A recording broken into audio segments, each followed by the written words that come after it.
What's up, friends, family, followers, and subscribers? It is your favorite Winchester brother and fellow man of letters, Bradford here, back finally to do another supernatural video. I'm so excited about this. If there is anyone out there who knows me well, they know that I love lists and I love ranking things and comparing notes with other people. Now, this video has a special significance to me, as yesterday I finished my second full rewatch of the entire show of Supernatural. And yes, I was a mess because I got to that final shot of Sam and Dean on the bridge and I could not stop crying. This show means so much to me. It's not a perfect show by any means. There are plenty of problems, plenty of confusing writing choices. The chemistry between Jared Padalecki and Jensen Ackles is so palpable. And there's nothing that will replace how much I love their chemistry and how much I love their relationship as brothers. And with Dean Winchester being my favorite character of all time, see my top 10 favorite fantasy characters of all time here. You will know Dean Winchester's my fave. He's my guy. But that being said, I will try not to dive into spoilers here. There will be minor spoilers. So let's dive in here late at night.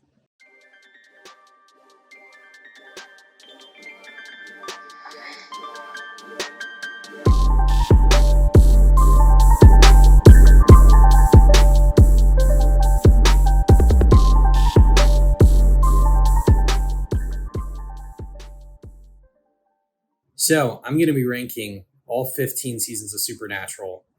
And again, this isn't based objectively. This is based completely on feelings and thoughts and how the journey stuck with me, even days, months, weeks, years, and even a decade later. And I'm just really excited. At number 15, it's got to go here. Season 7. Season 7 sucked. There were a lot of promising storylines that were brought into the season that didn't get fleshed out. Castiel being a god and exploring, again, the theme of free will and family and betrayal and seeing what it could have done to Sam and Dean, but instead they went with a villain that wasn't as compelling, the Leviathans. In the end, though, still entertaining. Next, at number 14, is season 10. While the plot was interesting, they oofed with not keeping Demon Dean around. That could have been one of the most compelling storylines on the show. Could have been one of in the top 5, if not in the top 3 best storylines of the show. But they cut it off so early. I mean, we got the introduction of Rowena. We got more of Crowley's backstory. We got Claire Novak, which they're all great characters. But I really would have preferred to see more Demon Dean. That would have been amazing. At number 13 is season 12. It's just got to go here. A lot of people will put this as their least favorite season. This one used to be a lot higher for me. It's dropped significantly because the season is really slow. It's just slow. There's a lot of episodes that just kind of happen while there are lots of small, really quiet moments that mean so much to me. Dean and Mary, Dean and Sam and Mary and Cass. There are even some confrontations with Lucifer, which Mark Pellegrino returns in all his glory in this season, which is great. The season just kind of is there. It does set up the end game for the show. Major props to it for that. And it sets up some really cool mythology. But in the end, it was just kind of a series of episodes that just kind of fit together. And the British men of letters were kind of meh. They could have been really great villains, really compelling, but again, just were kind of meh. Next, at number 12 is season 1. Season 1 is great. I love it. It kicked off the whole show. The reason why it ranks so low for me, despite just like simple, basic storylines of Dean and Sam on the road, it's just them. It's just their relationship.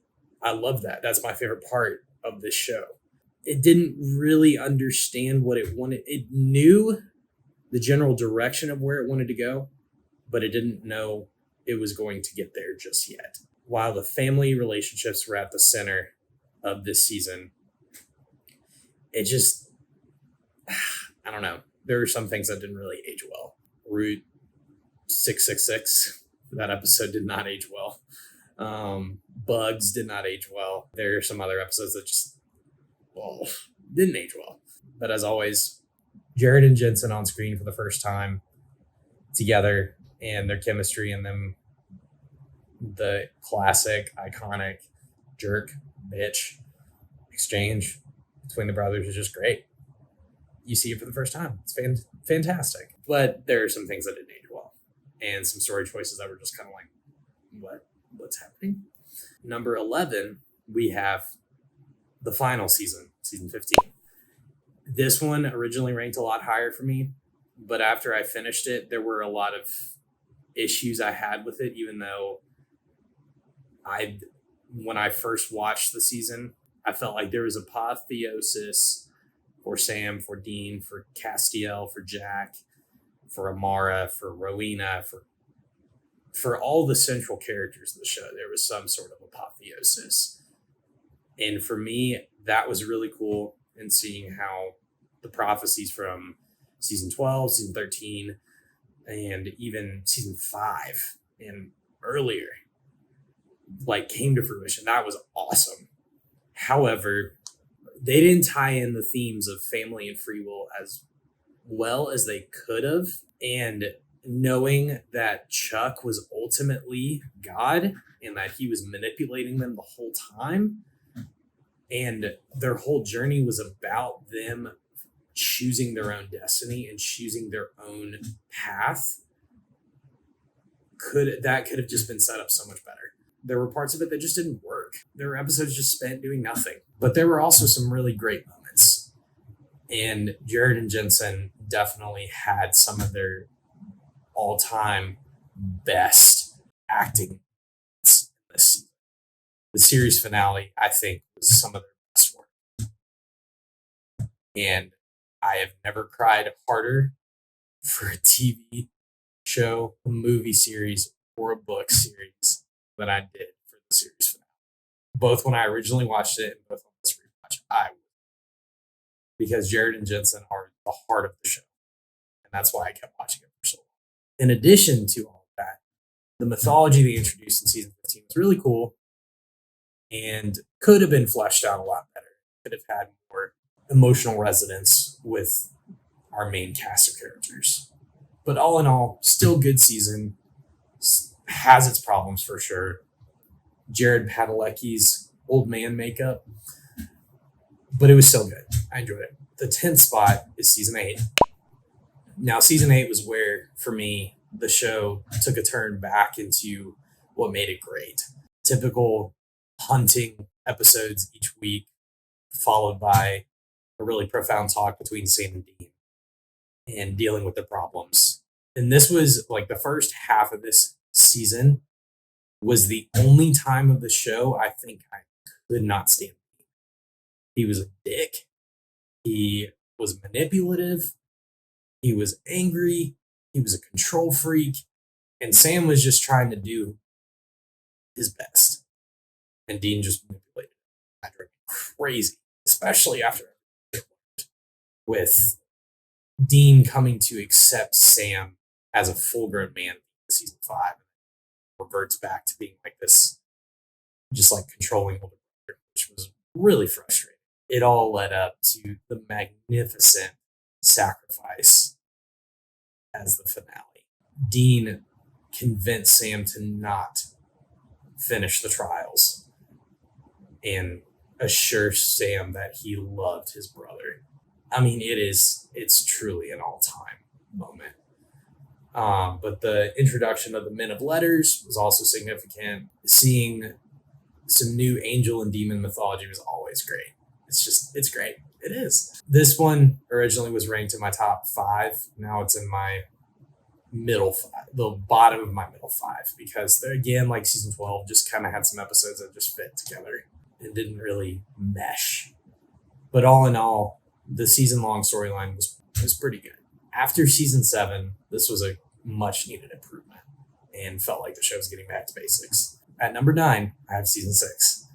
Initially, this was my second least favorite season, but on a rewatch, I enjoyed it a lot more because the idea of a hero becoming a villain is something I'll probably talk about in my videos a lot going forward, is so compelling. For what it's worth, the writers did a really good job of turning Castiel from Sam and Dean's best friend into one of their worst enemies. And that was really interesting. It fit into Castiel's arc really well. It fit into him learning how to deal with free will and learning how to deal with the dark side of having our own agency. The mythology was kind of weird. Eve, mother of all, exhibit A. But seeing Castiel and Crowley, of course, anytime they're on screen is just fantastic. And it was a lot better on a rewatch. It made more sense, but it was hard to watch after the magnificent season 5. That's season 5 of Supernatural is hard to come back from. Season 6, for all its bumps and also all its highs, still great. Makes sense in the mythology of the show and makes sense in the themes of the show. So we ship it. Next, at number 8, season 11, The Darkness. This is when the writers truly set the groundwork for the end game. I love seeing those bricks start to fall into place and seeing the conflict between God and Amara and just like archangels coming back into the show. It's just so cool. But also seeing how those relationships had such an effect on Sam and Dean, and then in my opinion, the game-changing finale, Mary Winchester comes back from the grave, and Dean finally gets his chance at having a family, but also live out his purpose of saving people and hunting things. It's great. It's great. And then at number 7, we have season 14. Now, I'm going to get crap for this. I'm going to get so much crap. I don't care. This season has really high highs and really low lows. It pulled a season 10. Dean finally gets possessed by Michael. That should have been the season-long arc right there. It lasted off and on probably like 5 episodes. And it's like you can't make a promise that big and then just kind of let it fizzle out. You just can't. That was a huge mistake on their part. You did get some great acting flexes from Jensen Ackles. Him portraying someone other than Dean was, I could have eaten every second of that up for hours, and it wouldn't have been exhausting. More character development for Jack. You get more character development for Castiel, and you get to see Jack make some really terrible mistakes. And then, of course, the finale with the twist that Chuck had been behind the scenes manipulating Sam and Dean their entire lives. It was hidden in plain sight the entire show. And then the writers, for all their faults and all their questionable decisions, made a very compelling choice. And I really enjoyed seeing Sam find closure with John in Lebanon. That was just a fabulous episode. It was just great. And I, of course, was a puddle, surprising absolutely no one. And for all those like little moments, those quiet moments between Sam, Dean, Mary, John, Castiel, Jack, Rowena, seeing Rowena truly grow to a much more likable character was great. Next, at spot 6, season 13. This season was originally in my top 5. Now it's at the top of my middle 5 because there were some things in the mythology that weren't fully fleshed out. Could have been really cool. But this season ranks high for me because I loved the parallel universe mythology that they introduced. And I wish it had continued to be at the forefront of the remaining seasons. And I love the introduction of Jack. I love Dean actually start to deal with grief.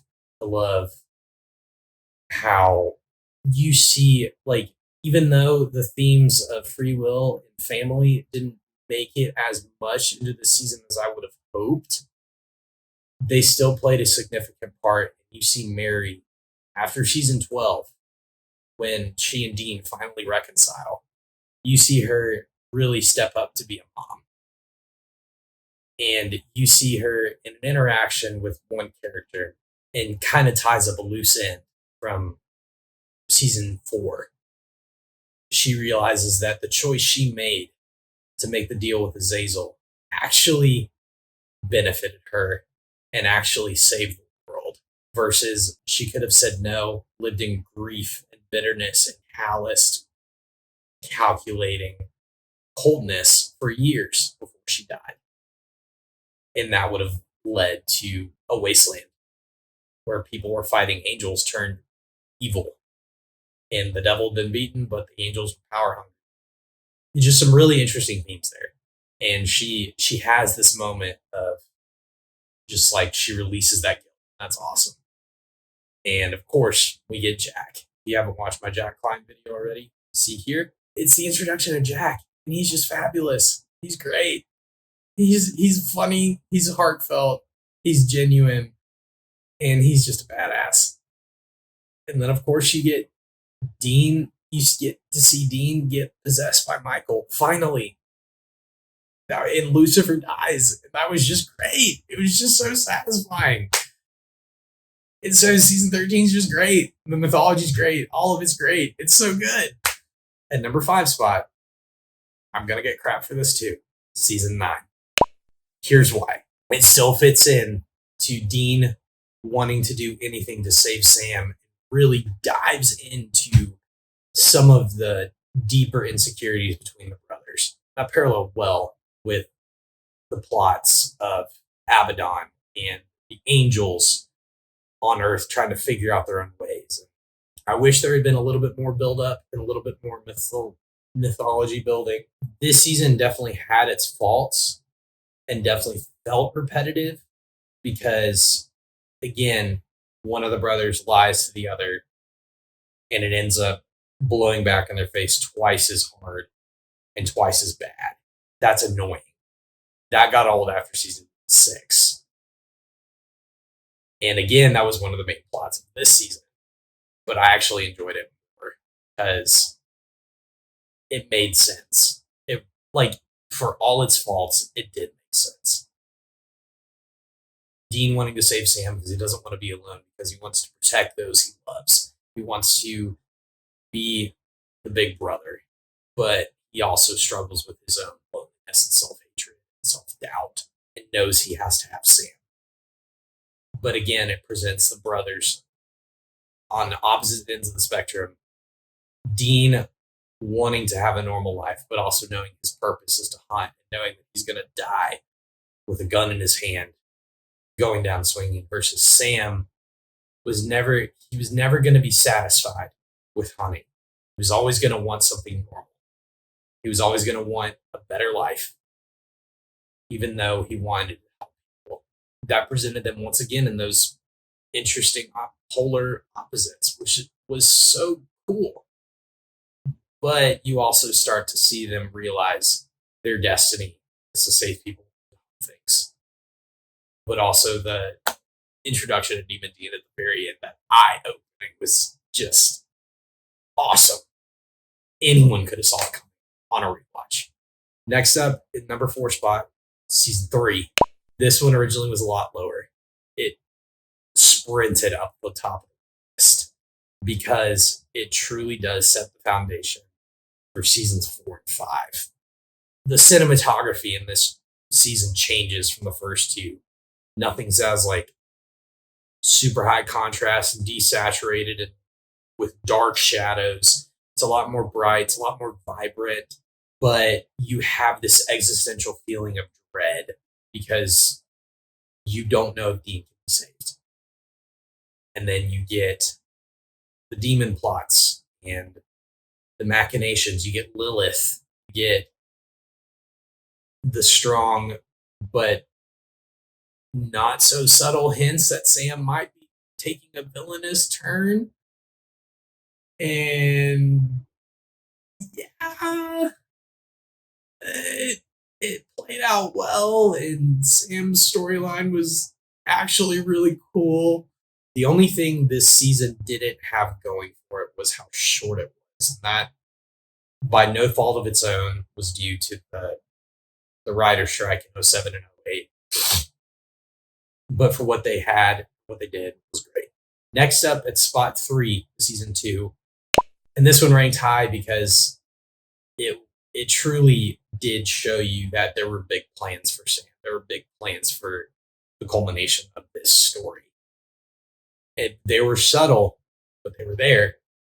And again, it's like the first few episodes of the season focused on the brothers' relationship and losing John. That was great. Last few episodes did the same. It had nice bookends. I love that. It was very much like season 1, where each episode was a case of the week. Sam and Dean are driving on the road. They're just all over the place. But it focuses on their relationship and their characters. And of course has the just game-changing finale, which is fabulous. And now at number 2, almost there, guys. We're almost there. Bear with me. At number 2, we have season 4. This truly set the stakes of Sam and Dean's lives. This blew their doors wide open. You got the angels for the first time. I will never forget Castiel's introduction in Lazarus Rising. Gosh, all-time moment. Truly all-time moment.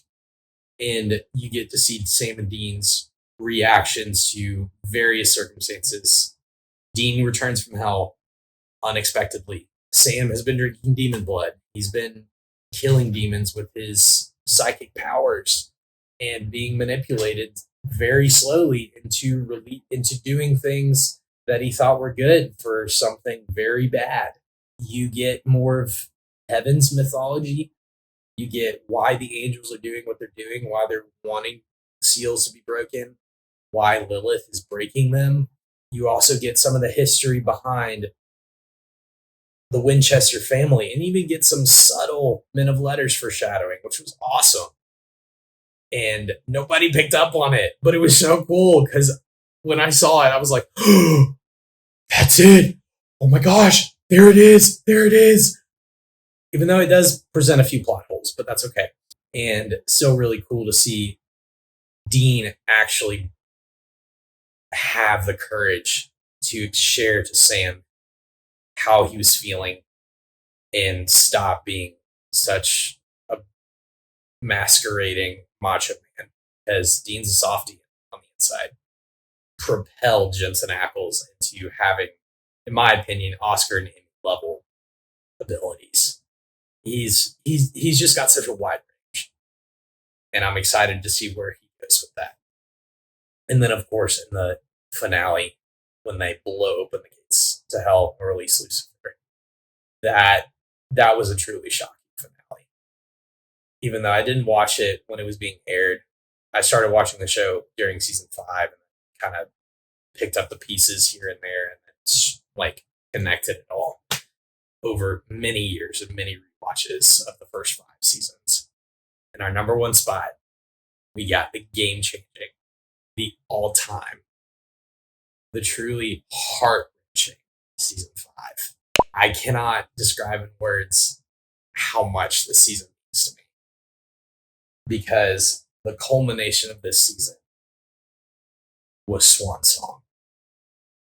And that is my personal favorite episode of TV, writ large, because it culminated the first 5 seasons of the show, but left so much mystery open for what should have been And it was a gut punch, but it was satisfying. Worked. Oh man, it worked.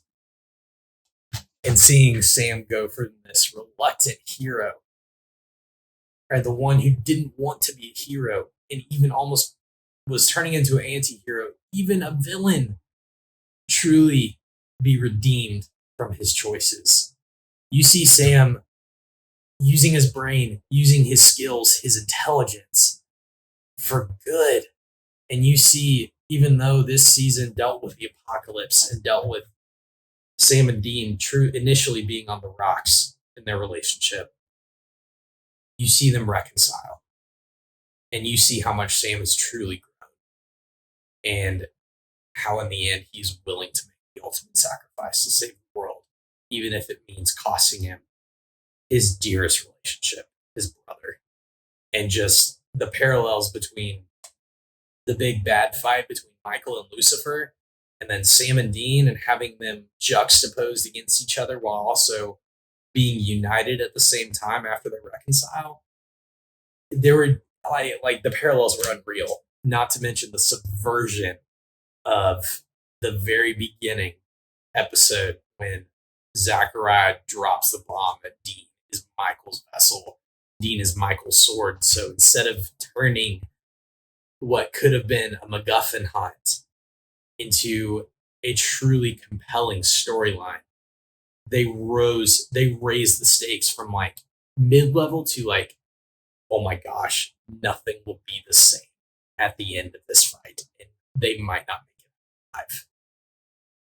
That was like truly, truly compelling, and definitely shows you how much these stories do. Yes, season 5 has its faults. Yes, every show does. Hence, Game of Thrones, season 8, where you at? Still bitter, not gonna lie. However, season 5 truly shows how much Dean and Sam had grown at that point. And seeing them being willing to make the sacrifices necessary to save the world at the cost of their lives was fabulous. And seeing Sam, I could go on for hours about this, but I'm trying to keep it brief. I'm already way over time here. Seeing Sam and Dean have their roles flipped, Sam becomes the hero, Dean becomes the one who goes off and lives a normal life. That was awesome. And it made sense. And just seeing Dean at his absolute lowest, but also still being willing to make sacrifices, and it's just so good. Sorry. It's so good. It's great. Love it. But that's also the themes of brotherhood are just brotherhood, family, free will, writing your own story, but also love are so strong in this entire series. And that's what's brought me back to it time and time again, despite its faults, despite its really confusing choices. It's always been Jared and Jensen, and it's always been their relationship on and off screen, true brothers, that has brought me back to the show time and time again. And it has shown me why we need people in our lives that we can count on as brothers, sisters, as family.